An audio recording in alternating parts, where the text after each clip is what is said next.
जय हिंद साथियों, वंदे मातरम। मैं आकाश तिवारी आप सभी बच्चों का फिर से स्वागत करता हूं ऑनसेट एग्जाम के चैनल पे। जितने बच्चे आरआरबी ग्रुप डी 2025 की तैयारी कर रहे हैं सभी बच्चे जल्दी से क्लास में जुड़ जाएंगे। आज के सेशन में साथी हम जीके जीएस का पेपर नंबर 8 डिस्कस करने वाले हैं, जो कि बहुत ही ज़्यादा महत्वपूर्ण प्रश्न है, क्योंकि ये आपका जो पेपर है साथ ही आपका पिछले साल एग्जाम में पूछा गया क्वेश्चन पेपर है। यानी कि पूरा आपका जो प्रश्न है ना, पूरा आपका पिछले साल एग्जाम में पूछा गया क्वेश्चन पेपर है। तो बहुत ही ज़्यादा इंपॉर्टेंट सेशन है आपका। तो एक बार सभी साथी जल्दी से सेशन को लाइक करके एक बार शेयर कर देंगे अपने सभी साथियों के पास जो रेलवे ग्रुप डी की तैयारी कर रहे हैं, ताकि सभी बच्चे जल्दी से क्लास में जुड़ जाएं। तो चलिए साथियों, आज का जीके जीएस का क्वेश्चन नंबर फर्स्ट देखते हैं। सभी साथी ध्यान देंगे कि आपको प्रत्येक क्वेश्चन के लिए क्वेश्चन को पढ़ने के बाद मात्र 10 सेकंड का समय दिया जाएगा क्वेश्चन का आंसर करने के लिए। और सभी लोग कॉपी पेन लेके बैठेंगे। देखिए, बिना कॉपी पेन लेके आप क्लास करेंगे ना तो आपको कोई मतलब नहीं होगा। अगर कॉपी पेन लेके नोट बनाएंगे तो बहुत ही ज़्यादा बेटर रहेगा आपका हर एक एग्जाम के लिए। चलिए, क्वेश्चन नंबर फर्स्ट क्या कह रहा है? छपेली लोक नृत्य किस राज्य से संबंधित है? अरुणाचल प्रदेश, आंध्र प्रदेश, हिमाचल प्रदेश या फिर उत्तर प्रदेश? सभी लोग अपना जवाब कमेंट में देते रहेंगे। इससे आप अपना रैंक चेक कर पाएंगे कि आपने कितने प्रश्न का सही जवाब दिया है। देखिए, बात करें छपेली किस राज्य का एक प्रसिद्ध लोक नृत्य है बच्चे, तो हिमाचल प्रदेश का एक प्रसिद्ध लोक नृत्य है छपेली। अरुणाचल प्रदेश का प्रसिद्ध लोक नृत्य कौन सा है साथी? बुइया नृत्य है। कौन सा? बुइया नृत्य है। आंध्र प्रदेश का लोक नृत्य कौन सा है? आंध्र प्रदेश का बात करें तो कुचिपुड़ी है। कौन सा है साथी? कुचिपुड़ी है। और उत्तर प्रदेश का लोक नृत्य कौन सा हो जाएगा? रासलीला। कौन सा? रासलीला। सभी लोग कॉपी पेन लेके इसका नोट जरूर से बनाएंगे। बहुत ही ज़्यादा इंपॉर्टेंट क्वेश्चन है। नोट बनाएंगे तो हर एक एग्जाम के लिए आपका बेनिफिट मिलेगा।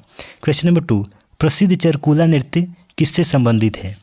अवध, बुंदेलखंड, ब्रजभूमि या फिर रुहेलखंड? देखिए, चरकुला नृत्य कहाँ का एक प्रसिद्ध लोक नृत्य है साथी? ऑप्शन नंबर सी हो जाएगा ब्रजभूमि का। बाकी अवध क्षेत्र का प्रसिद्ध लोक नृत्य कौन सा है? अवध क्षेत्र का रासलीला। कौन सा? रासलीला। बुंदेलखंड क्षेत्र की बात करें तो राई नृत्य है। कौन सा है? राई नृत्य है। और रुहेलखंड का बात करें, रुहेलखंड का बात करें साथ ही आपका क्वेश्चन कभी पूछा ही नहीं गया है, तो इसको ना ही जाने तो बेटर है। ठीक है ना।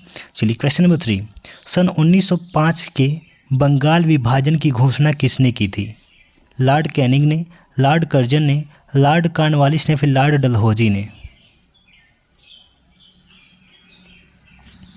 देखिए, क्वेश्चन ये कह रहा है कि बंगाल विभाजन की घोषणा किसने की थी। सबसे पहले ये जान लीजिए कि बंगाल विभाजन सन 1905 में हुआ था। ठीक है ना।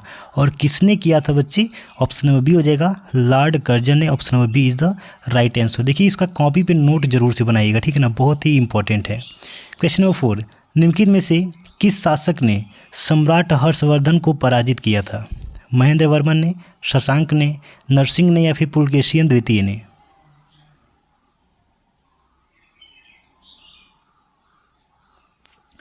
देखिए, बात करें कि किस शासक ने सम्राट हर्षवर्धन को पराजित किया था, तो पुलकेशियन द्वितीय ने पराजित किया था। Option number D is the right answer.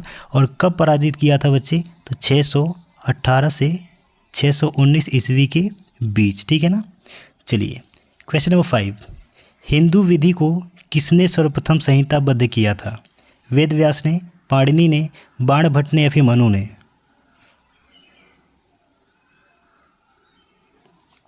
देखिए, हिंदू विधि को किसने सर्वप्रथम संहिताबद्ध किया था? मनु ने। Option number D is the right answer. Question number 6, Mughal सम्राट बहादुर शाह जफर की मृत्यु कहाँ हुई थी और कब हुई थी, ये भी बताएंगे। दिल्ली में, लाहौर में, रंगून में या फिर तेहरान में? देखिए, आपका बहुत ही ज़्यादा इंपॉर्टेंट क्वेश्चन है ये। ठीक है ना, प्रीवियस ईयर एग्जाम में पूछा गया क्वेश्चन पेपर है। मुगल सम्राट बहादुर शाह जफर की मृत्यु रंगून में हुई थी। Option number C is the right answer. और कब हुआ था? तो 7 नवंबर 1862 को। ठीक है ना, 7 नवंबर 1862 को। कैसे हुआ था? तो ब्रिटिश ने इनका पूरा गोलियों से इनको छल्ली कर दिया था। उसके बाद इनको बंदी बनाए रखा था, और बंदी बना के जब इसने कारागार में डाल दिया तो कारागार में ही इनकी कुछ दिनों बाद मृत्यु हो गई थी।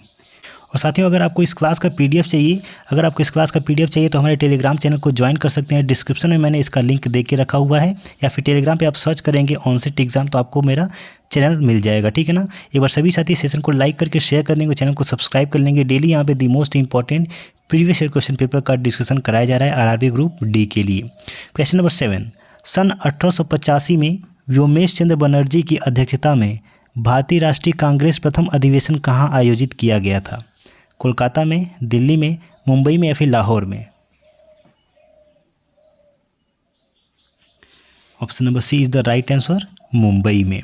क्वेश्चन नंबर 8, भारत में लाइट सिग्नलिंग की शुरुआत किस वर्ष की गई? 1928, 1929, 1930 या फिर 1931? देखिए, लाइट सिग्नलिंग की शुरुआत कब की गई थी भारत में? ऑप्शन नंबर ए हो जाएगा 1928 में। क्वेश्चन नंबर 9, प्लासी की लड़ाई में लॉर्ड क्लाइव ने किसको हराया था और प्लासी की लड़ाई कब लड़ी गई थी ये भी बताएंगे। आसिफउद्दौला को, सिराजुद्दौला को, मीर कासिम या फिर बहादुर शाह जफर को? देखिए, प्लासी की लड़ाई सबसे पहले बात करें कि यह कब लड़ी गई थी। देखिए, प्लासी की लड़ाई साथ ही लड़ी गई थी आपका 23 जून, नोट जरूर से करेंगे इसका, 1757 में प्लासी गांव में लड़ी गई थी, जिसको प्लासी की लड़ाई नाम दिया गया था। और लॉर्ड क्लाइव ने किसको हराया था? तो सिराजुद्दौला को हराया था। किसने? किसको? सिराजुद्दौला को। Option number B is the right answer. Question number 10, भारतीय राष्ट्रीय कांग्रेस ने पूर्ण स्वराज की मांग कब की थी? 1857, 1929, 1911 या फिर 1935? देखिए, भारतीय राष्ट्रीय कांग्रेस ने पूर्ण स्वराज की मांग कब की थी? ऑप्शन नंबर बी 1929 में की थी। क्वेश्चन नंबर 11, काजीरंगा अभयारण्य किस लिए प्रसिद्ध है और काजीरंगा अभयारण्य इसकी स्थापना कब हुई थी ये भी बताएंगे, ठीक है ना। इसकी स्थापना कब हुई थी ये भी बताएंगे। चलिए, काजीरंगा अभयारण्य किस लिए प्रसिद्ध है? एक सींग वाले गेंडे के लिए, शेरों के लिए, जंगली कुत्तों के लिए या फिर सफ़ेद हाथियों के लिए? हम माफ़ी चाहेंगे, थोड़ा बैकग्राउंड में आवाज़ ज़्यादा आ रहा है क्योंकि मैं थोड़ा गांव में आया हूं, तो यहाँ पे आवाज़ आपको थोड़ा ज़्यादा मिलेगा, तो प्लीज़ आप मैनेज कर लीजिएगा। देखिए, काजीरंगा अभयारण्य किस लिए प्रसिद्ध है? एक सींग वाले गेंडे के लिए, और इसकी स्थापना कब हुई थी? सन 1905 में हुई थी, ठीक है ना। चलिए, क्वेश्चन नंबर 12, एक बार सभी साथी सेशन को लाइक करके, शेयर करके और चैनल को सब्सक्राइब कर लेंगे। निम्नलिखित में से किस नगर में भारतीय प्रमाणिक समय तथा स्थानीय समय समान है? सबको मालूम होगा, इलाहाबाद, जिसका नाम अभी प्रयागराज कर दिया गया है, ठीक है ना, प्रयागराज कर दिया गया है। क्वेश्चन नंबर 13, निम्नलिखित में से कौन सी बहुउद्देशीय परियोजना नहीं है? दामोदर नदी घाटी परियोजना, तुंगभद्रा परियोजना, हीराकुंड परियोजना या फिर शिव समुद्र परियोजना?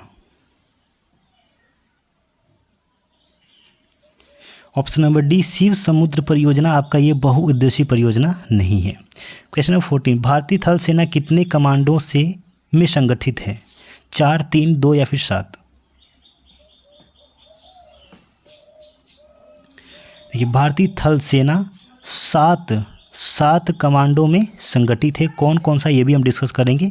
देखिए, यहाँ पे सब लिखा हुआ है, इसका स्क्रीनशॉट ले लीजिएगा और इसको नोट कर लीजिएगा।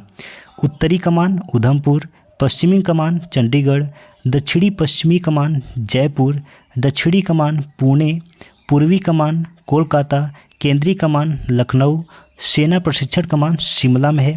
देखिए, आपका हर एक एग्ज़ाम के लिए आपका बेनिफिट होने वाला है, तो इसका नोट जरूर से बना लीजिएगा, ठीक है ना।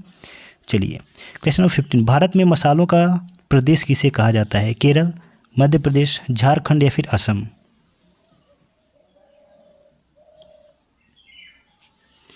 देखिए, मसालों का प्रदेश केरल हो जाएगा। Option number A is the right answer. Question number 16, मानवाधिकार पुरस्कार के प्रथम प्राप्तकर्ता कौन है और मानवाधिकार दिवस किस डेट को मनाया जाता है ये भी बताएंगे।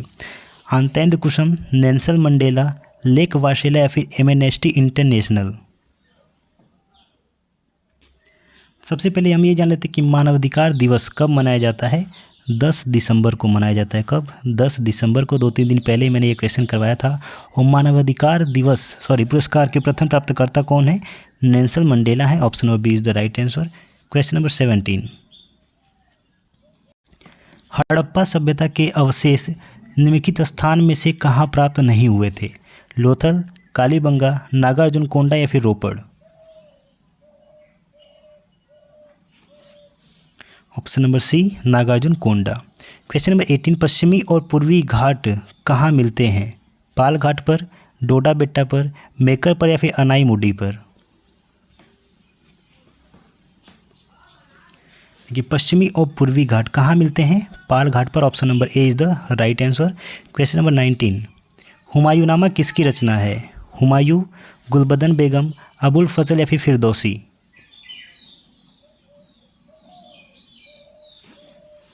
हुमायूंनामा किसकी रचना है साथी? ऑप्शन नंबर बी हो जाएगा, गुलबदन बेगम की रचना है। Option number B is the right answer. देखिए ये क्वेश्चन आपका कई बार रिपीटेड है, ठीक है ना, हुमायूंनामा आपका कई बार रिपीटेड है, तो ध्यान रखेंगे। क्वेश्चन नंबर 20 आज का अंतिम प्रश्न, निम्नलिखित में से किसको लैंड ऑफ गोल्डन पेगोडा कहा जाता है?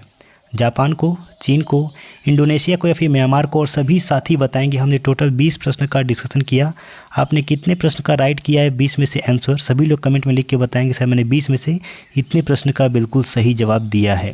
देखिए बात करें कि किसको लैंड ऑफ गोल्डन पेगोडा कहा जाता है, तो option number D is the right answer, Myanmar को कहा जाता है। सभी साथी चैनल को सब्सक्राइब कर लेंगे। डेली यहाँ पे दी मोस्ट इंपॉर्टेंट जीके और जीएस का प्रीवियस ईयर एग्जाम का क्वेश्चन पेपर हम यहाँ पे डिस्कशन कर रहे हैं। मिलते हैं साथी नेक्स्ट सेशन में। जय हिंद, वंदे मातरम।